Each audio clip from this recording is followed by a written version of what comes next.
안녕하십니까. 아디앗줄의 아디입니다. 어제에 이어서 8번째 동영상을 올리려고 카메라 앞에 섰습니다.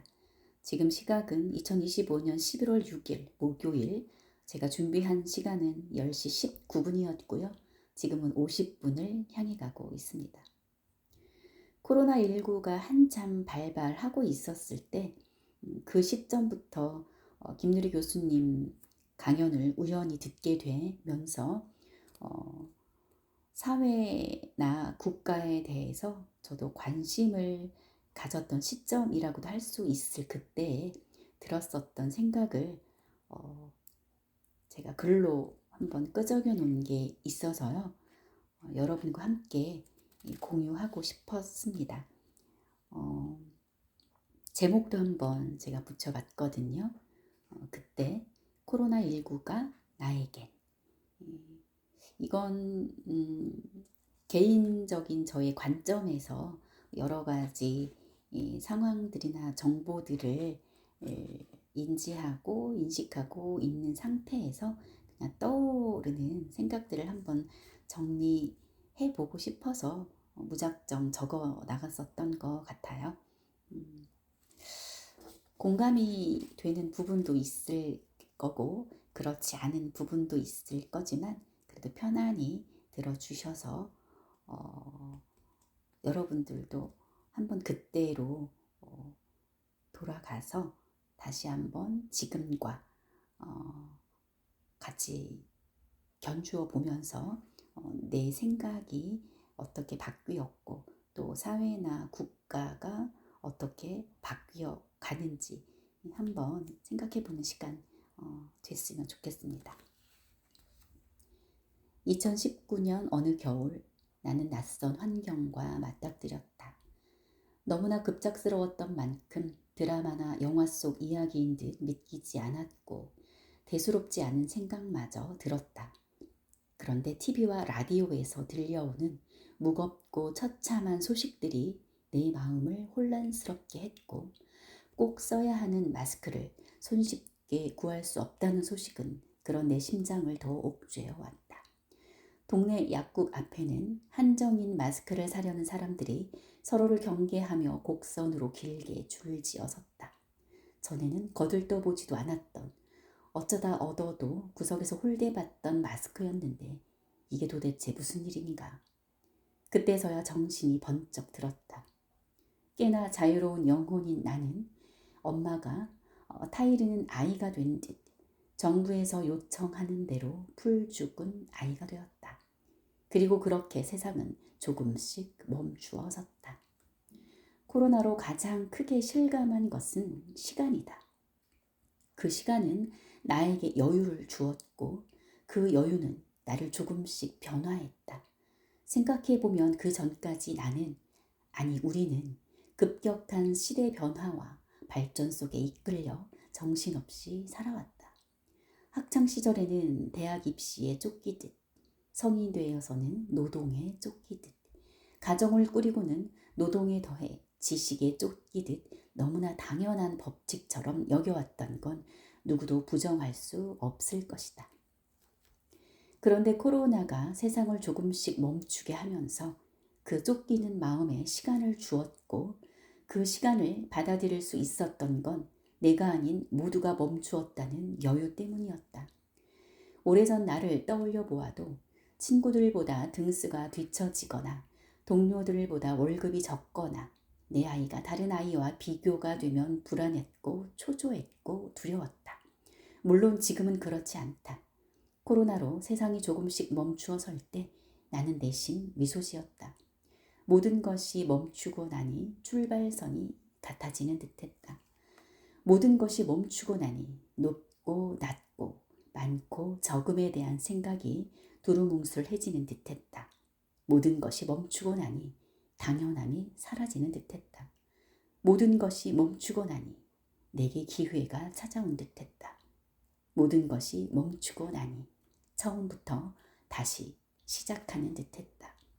사실 나는 오래전부터 대학 입시가 전부는 아닐 텐데 내가 선택하는 일이 비록 주목을 받지는 않더라도 세상 가장 값진 것일 텐데 내 아이는 남들과 다르다는 것을 인정할 줄 알아야 할 텐데를 주문처럼 바라왔고 지금도 그 바람은 변함이 없다.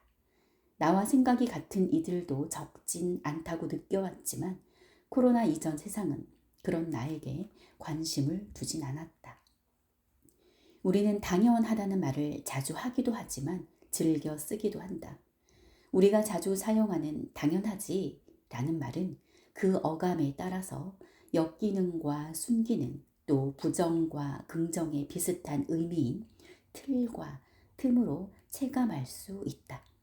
말끝이 내려가면서 나오는 당연하지는 유연한 통로의 틈과 같은 느낌을 주지만 말끝이 올라가면서 나오는 당연하지는 그와는 반대로 바늘 하나 들어가기 힘든 틀과 같은 느낌을 준다. 그런데 과연 세상은 당연하다고 정확히 선을 그을 수 있는 것이 있을까? 우리 스스로 정해놓은 마치 감옥과도 같은 그 틀 안에 서로가 가둬둔 것은 아니었을까? 유연하다는 것은 변수를 받아들인다는 것이다. 세상은 지금도 어디로 튈지 모르는 공과 같은 다양한 변수들로 가득하다.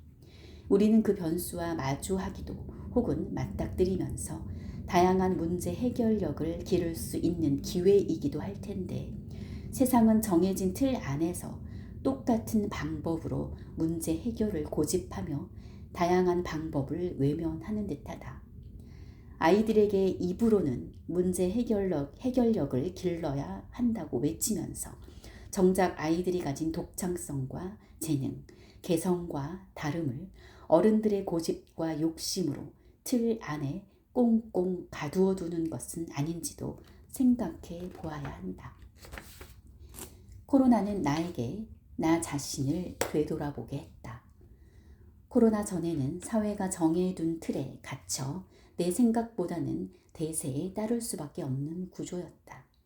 대세에 따르지 않으면 까칠하고 피곤한, 유별나고 특이한, 심지어 이상한 사람이 되어버린다. 더러 나는 철학적이라는 말도 듣곤 했다. 기분이 나쁘지는 않았다. 곰곰이 생각해보면 나에게 먼저 귀를 기울이고 나를 생각하고 나를 탐구하고 나를 알아가는 것이 내 삶의 우선순위이고 삶의 지혜가 아닐까? 아이들에게 제일 먼저 가르쳐야 하는 것은 지면학습이 아닌 나에게 먼저 귀를 기울이고 관심을 갖고 사유하는 습관이다. 흔히 그를 알고 나를 알면 100번 싸워도 100번 이긴다는 뜻으로 지피지기면 백전백승이라고 한다. 이 글귀를 응용해서 나는 나를 알고 그를 알면 서로에게 도움이 된다는 뜻으로 지피지기면 상부상조라고 바꾸어 부르고 싶었다. 이렇게 생각과 사유는 서로 비슷한 듯해도 자세히 들여다보면 각각 분명한 색이 있다.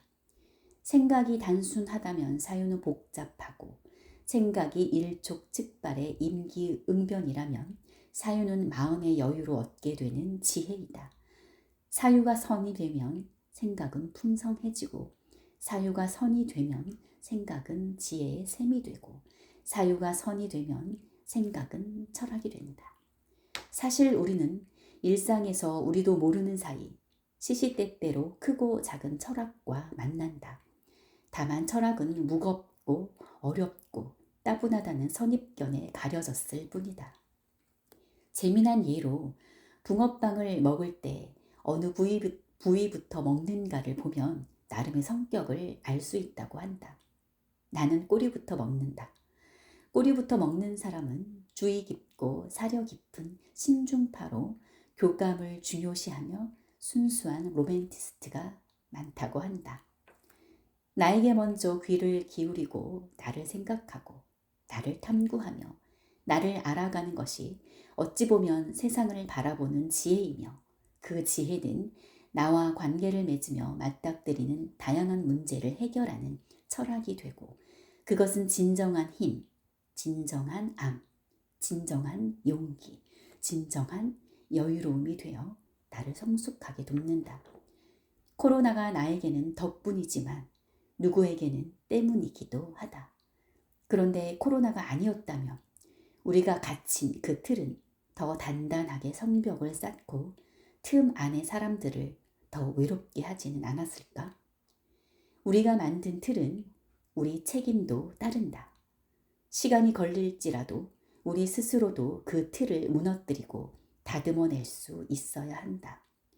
코로나가 끝자락인 지금도 삶의 변수는 다양하다. 그렇지 않다가 겨루기를 하는 중이다. 코로나가 누구에게 덕분이든 때문이든 코로나는 우리 모두의 책임이라고 여길 때 불문율과도 같은 그 틀이 다음 세대의 짐이 되지는 않을 것이다. 감사합니다.